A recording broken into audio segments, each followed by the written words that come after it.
and another great session from IndieReCon because I have with me now Ricardo Fayet from Reedsy. Hi, Ricardo. Author services and editors and designers and formatters and distributors and all the people essentially who enable you, the author, to get your book into the hands of readers. We can't without these people. So it was self-publishing first made possible, Ricardo always talks about this, by Amazon KDP. That was the kind of Kickstarter that changed self-publishing from being something that was really, really, really difficult into something that could be a viable living for. And it really, though, only took off in a professional way when editors and designers and people like that began to realize that self-publishers were doing this job and doing it professionally and wanting to hire the, people to turn out books that were every bit as good as, if not better than, anything that was coming out of Cork. Agree, Ricardo?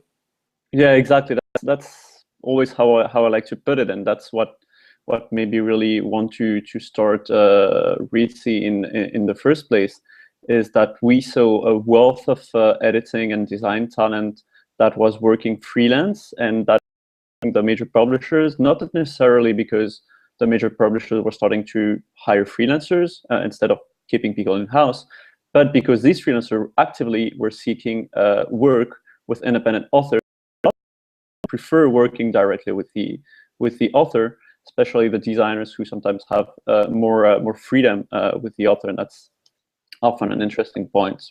About that recently by another colleague of ours, Alison Baverstock, here in the UK, and she's done an extensive piece of academic research with editors and found that it's quite a significant majority of editors prefer to work with authors. One thing that strikes me, though, as somebody who's kind of had it both ways, I love, absolutely love the creative freedom and the creative control that comes with putting together your own team and guiding people to do things the way you envisage it when you're envisaging them. I do see that there can be a slightly different relationship with the author with the editor, and indeed with a designer, with any of the professional helpers and services when you're paying the check. So do you find that this is an issue, that services may feel more inclined to kind of agree with the author, less inclined to I mean, I'm generalizing wildly here, obviously not everybody does, less inclined to use the red pencil or to be, shall we say, harsh in their critiquing and editing? Any kind of thoughts on that?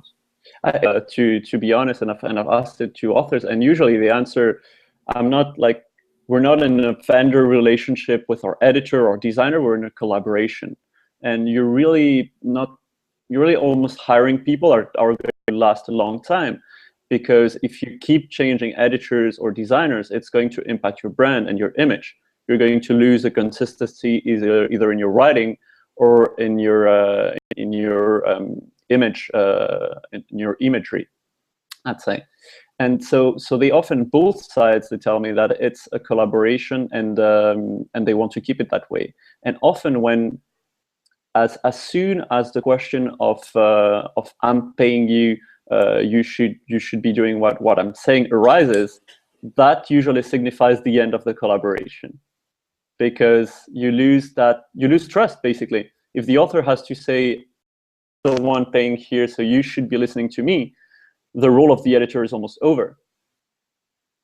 So yeah, that's often my thought, and I think it can be an incredible role that editors are authors' unsung heroes, and I would definitely agree with that. But their role is to make the author understand what the flaws are and the good things are in the writing, and make the author accept them, and without feeling bad about it. So there's a lot of psychological work, especially developmental, structural. Content editors work directly with authors on their craft and on the plot and on the characterization of the characters. It's often subjects that are very, I'd say, touchy with, and so it's almost psychological skills that the editors have to have and that the good ones definitely have, and you want to stay away from the bad ones because it can be a horrible experience. Absolutely. We're such tender little bunnies, especially when we're starting out, and our books are so very, very precious to us. I always think that, you know, a writer who has just finished a first draft or a second draft is suffering from postnatal mania. You know, we're just, our response over emotional. We either think, you know, it's far better than it is or far worse than it is, and so on. But in terms of, just before we get on to talking about Reedsy and how you guys select who, you know, who's a good person to work with and not, and so on, how you recommend people, what should authors look out for when they are hiring editors in particular? I'd like to focus most of our chat today on editorial, because I think, as you said, unsung, we don't talk enough about editorial. We talk a lot about book covers and we talk a lot about marketing. But editorial, to me, is probably the best marketing there is, because if you get the book right, you get that old word of mouth marketing, which is really the only thing that really sells a book, I think. So yeah, what should an author do? What should an author think about when they are hiring an editor? Well, I made the analogy before with recruiting, and I think it holds. It's as if you were in a company, like you are in a company basically, and you are recruiting maybe the most important person in the company. It's going to be someone who's going to be next to you all the time, who you're going to talk to in the most important moments, discussing the most important bit of your work you're writing.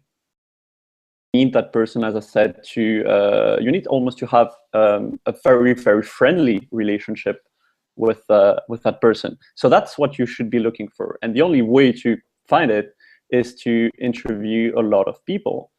For editors on Reedsy, they like to have Skype chats or Hangout or just a phone conversation with the author before they work for the author, because I mean they get work, and if they are to take on another project, they want that project to go smoothly. And I mean, it's in their interest, but you're not always going to be talking to editors of that caliber and of that professionalism. So you should always, if you're comfortable with it, you should always try to have a conversation with every editor that you consider, because you're going to have that conversation afterwards. If you want to keep it as a writing conversation, then exchange maybe a lot of emails or have chats with the editor. But it's really important to almost do as if you were working with them, do a sample, and see how you feel about it.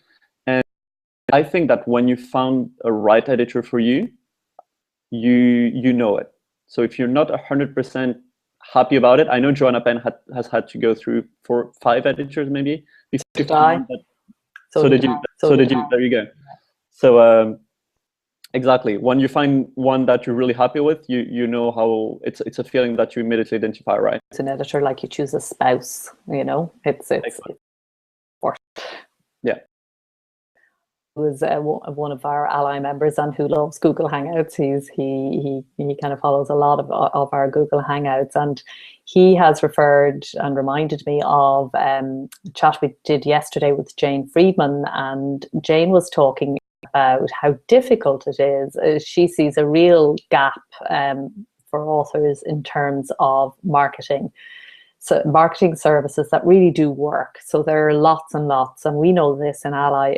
We, as most people know, run a partner membership for authors, which we vet and make sure that the service is actually somebody who helps an author to publish a book well, and not somebody who's just interested in making money out of self-publishing.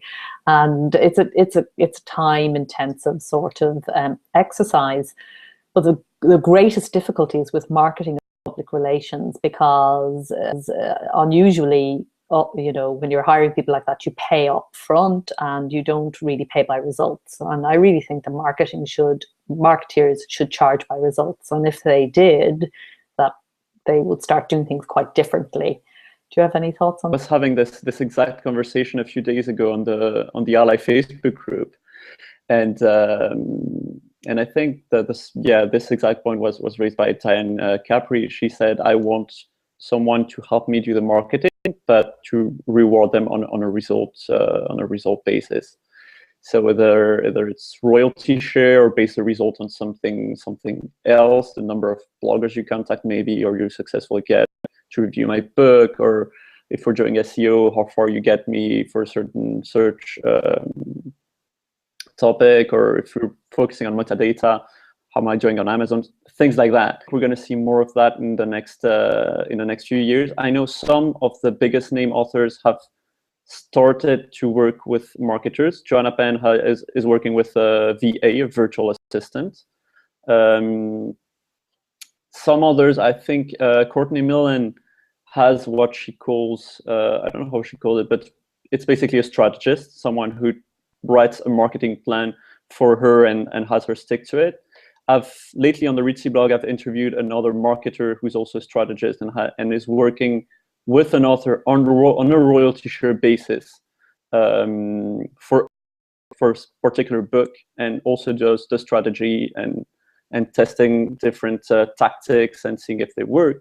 And I think it can be important for the future. I just doubt the viability of that in the long term, because I think that the very good marketers, the ones who are very, very good, they're gonna start charging not on a royalty share, but on a fee basis, because the big thing in book marketing is that there is no guarantee.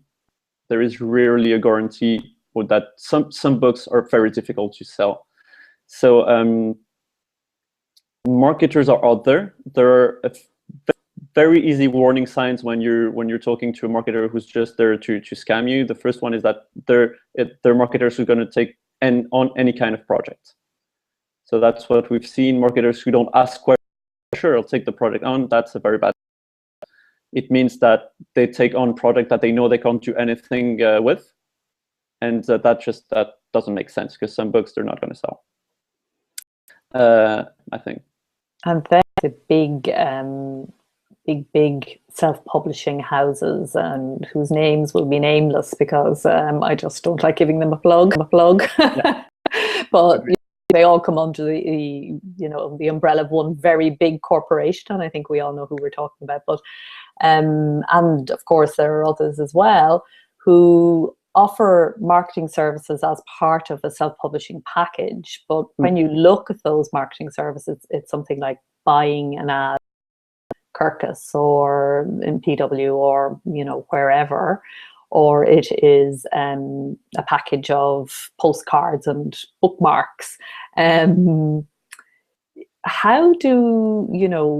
What are you looking for when you're looking for a marketing service? What should an author actually say? Well, if I'm going to pay you, I expect what? A, B, and C. What will that A, B, and C be? I think they can be a number of things. It's really hard because, as I said, if you don't do it on a result basis, you have no guarantee that they're gonna do the work unless you pre-vet them. And the best thing to do that is just to ask other authors around. I think that places like Writer Beware are doing a fantastic job, and there was an interview with Victoria Strauss, right? Sure. On IndieReCon. Yep. And so you have to check those places before, if someone approaches you to do the marketing. The few players that do effective marketing, we almost all know them. BookBub is the most effective one, and it's all about putting your work in front of readers. Basically, there's not much more that you can do. The other things is getting reviews, but if it's someone else approaching reviewers on your behalf, it's usually less effective unless that person has previously established contacts with those people. So another useful person that could help authors with marketing would be a PR person. The most established PR companies out there charge a lot of money, and maybe they don't target be very useful for nonfiction though. Expensive but very useful. For fiction, it's more blogs that they, again, you should check testimonials. not only check the testimonials, but see what other authors have used their services before and do a lot of due diligence on it. As soon as it's a matter of book marketing, you have to do a lot of due diligence, because I think online that offers, aside from Ally, a listing of book marketers. We're thinking about doing that at Reedsy, and we're certainly going to do it. But it takes so much time to vet a marketer that it's taking us time to put that in place. Sure, absolutely. Okay, we're going to take you across to Twitter, where I know there are people who would like to get involved in a bit of a chat with you over there and ask you questions directly and stuff. But is there anything else you'd like to kind of pass on to people who are watching this Hangout just before we head over to Twitter for questions? Yeah, sure. I think one last thing is that a lot of authors for their first book, I'd say they're often afraid of spending too much money on the book because they don't know the result. Like, it's their first book. They know if it works well, then I'll invest more on the second one. And I think that's quite dangerous, because you're gonna have a bad time with that first book if you do so in the writing, because it can be incredibly useful to have an editor, even at the end of the first draft, just to encourage you. And I've this with our first collaboration on Reedsy. A structural editor has almost acted as an agent and always encouraging the author about keeping the project alive. And then one very important thing is that authors struggle with marketing. They don't like it often because they don't have fun with it. And you're going to hate it if you're not 100% proud of your product. And I see that personally with the blog post on Reedsy. When I've done a blog post that I think is interesting but not mind-blowing, I don't want to put it out there. I don't want to share it on the groups or stuff like that. And when I do a fantastic interview and I'm really amazed by what has said during the interview, I want to put it out there. And I usually get a lot more clicks on these blog posts. So I think it's the exact same thing with books. If you have a book that you're incredibly proud of because you've invested in it, time and collaboration, then you're going to want to promote it, and you're going to be surprised at how much effort you put into that. Okay, shall we sojourn to Ricardo Fayet, F-A-Y-E-T, and I'll be answering any kind of questions. Fantastic. Let's head on over there, and thanks so much for dropping into Google Hangouts and to give us your expertise. My pleasure, Orna. Thank you. Talk soon. Bye.